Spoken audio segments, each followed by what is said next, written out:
ആവശ്യത്തിന് ജീവനക്കാരില്ലാത്തതിനാൽ കാസർഗോഡ് ജില്ലയിലെ സർക്കാർ ആശുപത്രികളുടെ പ്രവർത്തനം താളം തെറ്റുന്നു. എന്നിട്ടും ഒഴിവുകൾ നികത്താൻ സർക്കാർ തയ്യാറാകുന്നില്ലെന്നാണ് ആക്ഷേപം.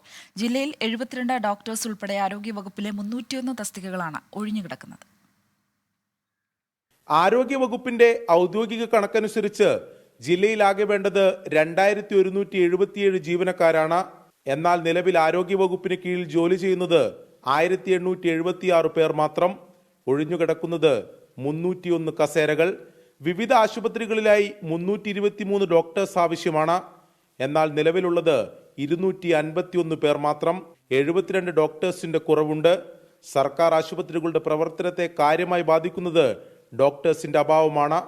ഇതിനു പുറമെ 22 health inspector, 24 staff nurse, 79 junior health nurse എന്നീ ഒഴിവുകളിലും നിയമനമുണ്ടായിട്ടില്ല. പ്രത്യേകിച്ച് കാസർഗോഡ് പോലുള്ള ഒരു ജില്ലയിൽ ആരോഗ്യ വകുപ്പിൽ തസ്തികകൾ ഇങ്ങനെ ഒഴിഞ്ഞുകിടക്കുന്നു എന്ന് പറയുമ്പോൾ അത് വലിയ ഗുരുതരമായ പ്രശ്നം ഉണ്ടാക്കുമെന്ന കാര്യത്തിൽ യാതൊരു സംശയമില്ല. കാസർഗോഡ് എൻഡോസൾഫാൻ മേഖലയാണ്.